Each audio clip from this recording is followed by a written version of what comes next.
Hello guys, I am Shazad Ahmed and welcome in lecture number 3rd. Today we are going to create our model so you can easily understand how can you create your model, how can you interact your controller with your model and also the view.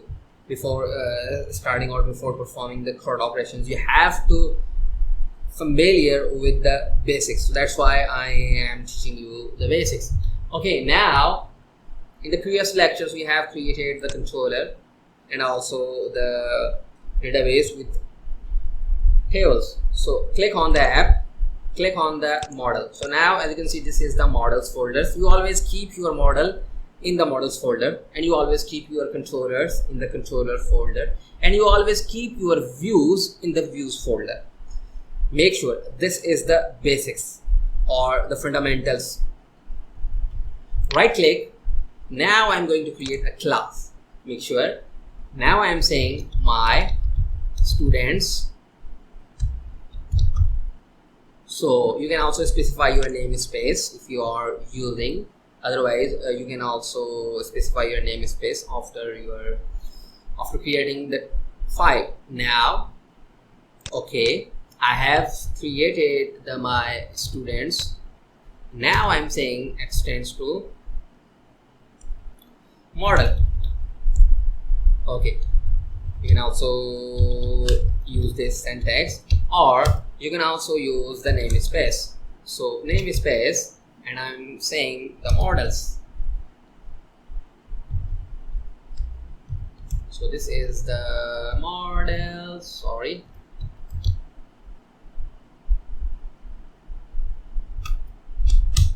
it's app. Sorry, it's app. And now the models, and here you have to specify the use Codeigniter model. Okay, now you have to specify few things, but before doing this, go to your page, refresh the page. It's fine. Now you have to tell the Codeigniter environment what is the table name and also some other fields like primary key and some other settings.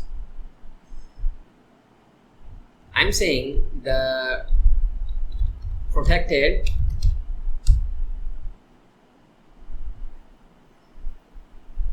$db group. I have to specify the default because this is the default. Why I'm using the default? Because open your app config database.php file. Now as you can see, you are using the default and the default group. So that's why you have to specify the default group in your model. Protected and also the table. Which tables? I'm saying students, and also specify your primary key.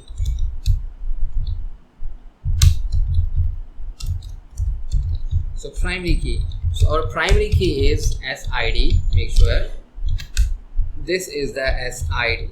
Okay. Your model or your Codeigniter use these two fields to perform your CRUD operations. Okay, now I'm saying protected, or I'm saying that return type is array. You can also specify object, we'll discuss about it, and you can also use the use of delete. I'm not using the use of delete. I'm saying allowed fields.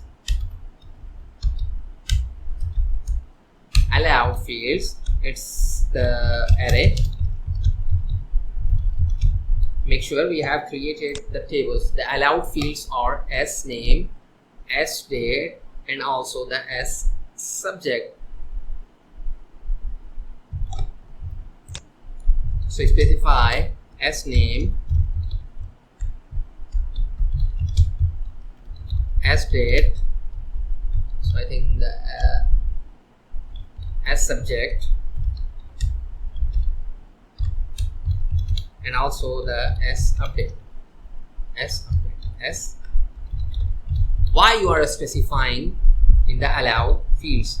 Because if you have some other columns and you are not specifying those columns here, Codeigniter never allowed to add something in that columns. In simple words, the allowed fields, this is the array, you know very well, and the array should be updated within the field's name that can be set during save, update or delete. Okay, so now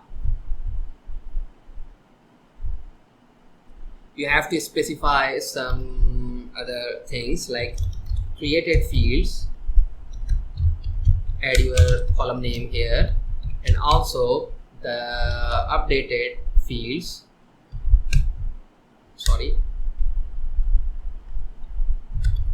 updated field. Make sure this is the date. When you insert your record, Codeigniter automatically add the current timestamp here, and when you update that record, Codeigniter automatically add the timestamp in this column. So don't worry about it. Use the s date here, s date, and also the s update.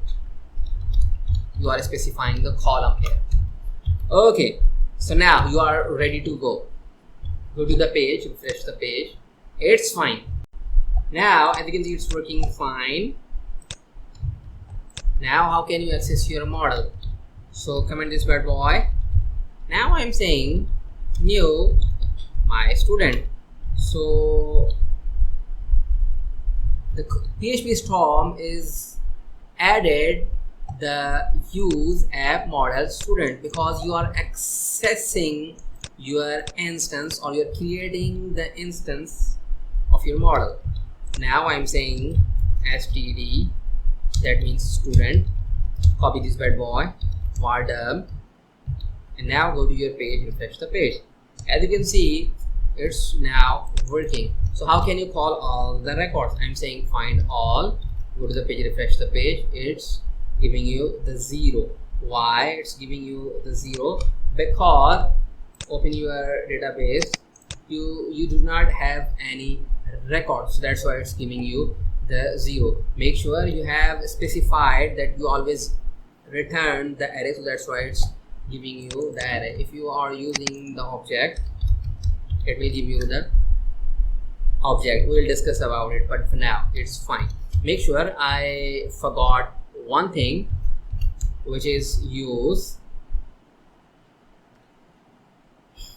current timestamp. So this is the timestamp, and I'm saying it's a true. By default, it's a true timestamp. Okay, now it's fine. So go to the page, refresh the page. You have created your model, you have connected with your model, and now in the next lecture we are going to create the form so you can easily submit your form to insert your database. So thank you for watching.